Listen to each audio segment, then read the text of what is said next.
అండి. వాట్సాప్‌లో Indian bulls and company వాళ్ళు ఒక కాల్ చేసి మీకు 50,000 లోన్ ఇస్తామని చెప్పి ఫస్టు మీరు ఆధార్ కార్డు, పాన్ కార్డు పెట్టండి అని చెప్పి పెట్టించుకుంటున్నారు. పెట్టిన తర్వాత లోన్ అప్రూవల్ అయింది సార్, మీకు ఇన్సూరెన్స్ చేస్తాము, ఆ ఇన్సూరెన్స్ మీద మీకు లోన్ ఇవ్వబడుతుందని చెప్పి ఆ ఇన్సూరెన్స్ మనకు వాట్సాప్లో పెడుతున్నారు. పెట్టిన తర్వాత దానికి ఒక 3,250 రూపాయలు కట్టమని చెప్పి ఛార్జ్ చేయండి సార్. ఛార్జ్ చేస్తే మీరు ఛార్జ్ చేసిన వితిన్ 15 మినిట్స్లో మీకు అమౌంట్ పడిద్ది అని చెప్పి చెప్తున్నారు. తర్వాత ఇంకా అది కట్టిన తర్వాత మళ్ళీ సార్ మళ్ళీ కిస్తీ మీరు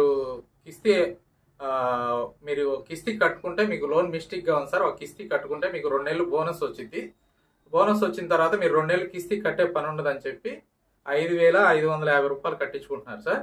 అట్లా కట్టించుకున్న తర్వాత ఇంకా మళ్ళీ ఏం చేస్తున్నారంటే జిఎస్టీ బిల్లు మీకు లోన్ పడాలంటే జిఎస్టీ బిల్లు ఇట్లా 7,750 రూపాయలు ఇట్లా కట్టాలని చెప్పి జిఎస్టీ బిల్ అని చెప్పి ఇట్లా ఛార్జ్ ఇచ్చేస్తున్నారు. ఇట్లా ఛార్జ్ ఇచ్చేసి ఫ్రాడ్ చేస్తున్నారు సార్.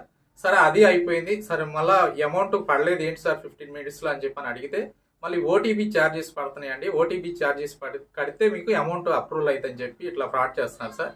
ఈ ఇండియన్ బుల్స్ అనేది కంపెనీని మీరు నమ్మొద్దు. వాటి నుంచి వచ్చే వాటిని జాగ్రత్త చూసుకొని అప్రమత్తంగా ఉండమని చెప్పి ప్రజలందరినీ అడుగుతున్నాను. గవర్నమెంట్ ప్రభుత్వాన్ని కూడా అడుగుతున్నాను. ఈ సైబర్ క్రైమ్ అనే దాన్ని కొంచెం మీరు గట్టిగా చర్య తీసుకొని ఇట్లాగా జనాలకి న్యాయం చేయాలి, నాకు కూడా న్యాయం చేయాలని చెప్పి ప్రభుత్వాన్ని కోరుతున్నాను సార్.